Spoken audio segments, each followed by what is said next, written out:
نحمدہ و نصلی علی رسول الکریم اما بعد اعوذ باللہ من الشیطان الرجیم بسم اللہ الرحمن الرحیم لیس علی الاعمی حرج ولا علی الاعرج حرج ولا علی المریض حرج ولا علی انفسکم ان تأکلوا من بیوتکم او بیوت آبائکم او بیوت امہاتکم او بیوت اخوانکم او بیوت اخواتکم او بیوت اعمامکم او بیوت اماتکم او بیوت اخوالکم او بیوت خالاتکم او ما ملکتم مفاتحہ او صدیقکم لیس علیکم جناح ان تأکلوا جمیعا او اشتاتا فَإِذَا دَخَلْتُمْ بُيُوتًا فَسَلِّمُوا عَلَىٰ أَنفُسِكُمْ تَحِيَّةً مِّنْ عِندِ اللَّهِ مُبَارَكَةً طَيِّبَةً كَذَٰلِكَ يُبَيِّنُ اللَّهُ لَكُمُ الْآيَاتِ لَعَلَّكُمْ تَعْقِلُونَ۔ ابھی آپ نے سورہ نور کی آیت 61 کی تلاوت سماعت فرمائی۔ اس آیت کا ترجمہ اور تفسیر اس طرح ہے: لیس علی الاعمی حرج ولا علی الاعرج حرج ولا علی المریض حرج ولا علی انفسکم ان تأکلوا من بیوتکم او بیوت آبائکم او بیوت امہاتکم او بیوت اخوانکم او بیوت اخواتکم او بیوت اعمامکم او بیوت اماتکم او بیوت اخوالکم او بیوت خالاتکم او ما ملکتم مفاتحہ او صدیقکم لیس علیکم جناح ان تأکلوا جمیعا او اشتاتا فإذا دخلتم بیوتا فسلموا علی انفسکم تحیۃ من عند اللہ مبارکۃ طیبۃ کذالک یبین اللہ لکم الآیات لعلکم تعقلون۔ آیت 61۔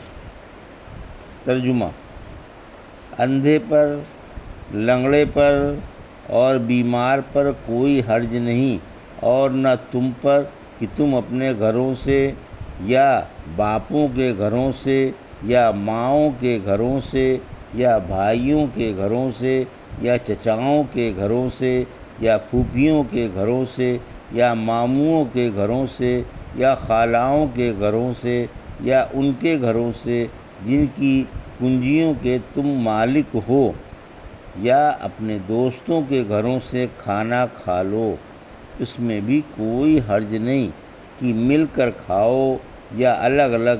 پھر جب تم گھروں میں داخل ہونے لگو تو اپنے عزیزوں کو سلام کرو، جو اللہ کی طرف سے دعائے خیر و برکت ہے اور پاکیزہ ہے۔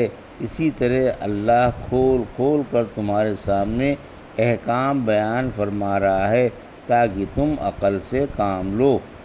یہ تھا ترجمہ سورہ نور کی آیت 61 کا تفسیر۔ آیت 61۔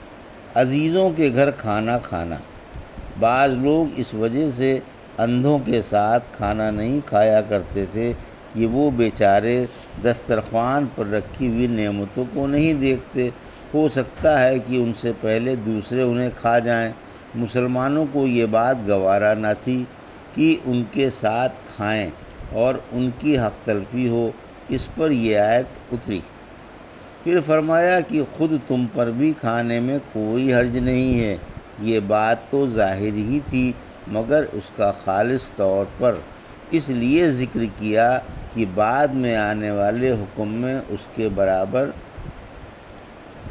ہو جائیں۔ بیٹوں کے گھروں کا بھی یہی حکم ہے، کیونکہ آیت میں اس کا ذکر نہیں ہے مگر بطور ضمن کے سمجھا جاتا ہے۔ اسی وجہ سے ان لوگوں نے جن کا یہ خیال ہے کہ بیٹے کا مال باپ کے مال کے قائم مقام ہے، اسی آیت سے اس پر استدلال کیا ہے۔ فرمان رسالت ہے کہ تم اور تمہارا مال تمہارے باپ کا ہے۔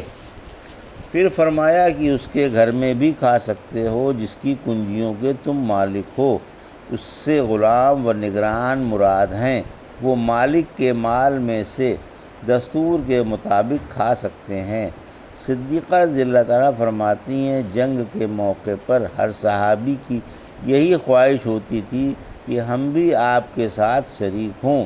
صحابہ چلتے وقت اپنے ذمہ دار اشخاص کو کنجیاں دے جایا کرتے تھے اور یہ کہہ جاتے تھے کہ تم شوق سے اپنی ضرورت کی چیز استعمال کر لینا، اور وہ یہ خیال کرتے تھے کہ ان مجاہدوں کا مال ہمارے لیے حلال نہیں۔ انہوں نے بادل نخواستہ اجازت دے دی ہے، ہم امین ہیں اور امین کا کام خیانت نہیں۔ اس پر آیت کا یہ حصہ اترا۔ پھر فرمایا کہ دوستوں اور ساتھیوں کے گھروں سے بھی کھا سکتے ہو، بشرط یہ کہ انہیں گرا نہ گزرے اور وہ برا نہ مانیں۔ پھر فرمایا کہ مل کر کھاؤ یا الگ الگ، دونوں طرح جائز ہے۔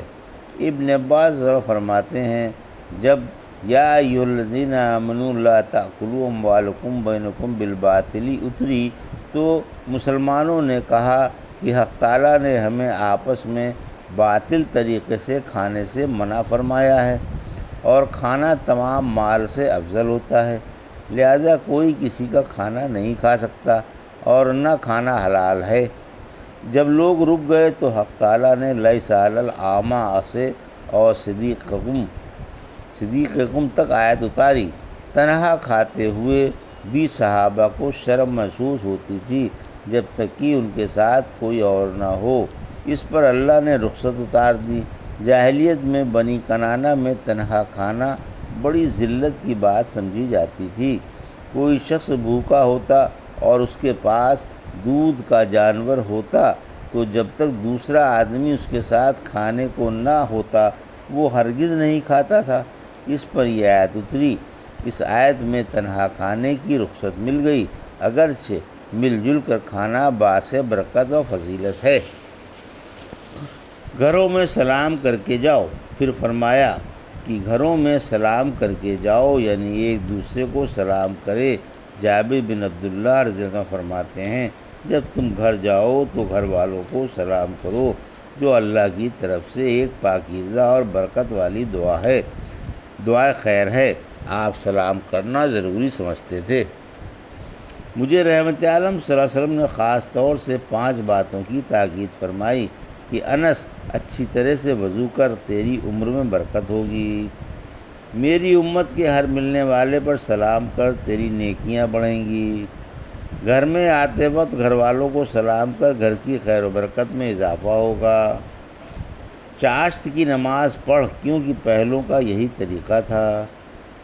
اے انس، چھوٹے پر رحم کر، بڑے کی عزت کر، تو قیامت کے دن میرے رفقا میں ہوگا۔ یہ سلام اللہ کے پاس سے برکت والی اور پاکیزہ دعائے خیر ہے۔ پھر چونکہ اللہ نے اس صورت میں احکام و قوانین کو بیان فرمایا ہے، اس لیے اپنے بندوں سے فرمایا کہ اللہ تمہارے سامنے اسی طرح کھول کھول کر احکام بیان فرماتا ہے تاکہ تم ان میں غور و فکر کرو اور عقل سے کام لو۔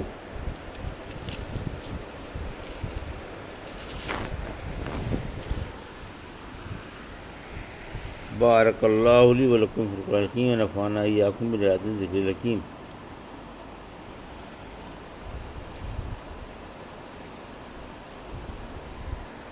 ابھی آپ نے سورہ نور کی آیت 61 کا ترجمہ اور تفسیر سماعت فرمائی۔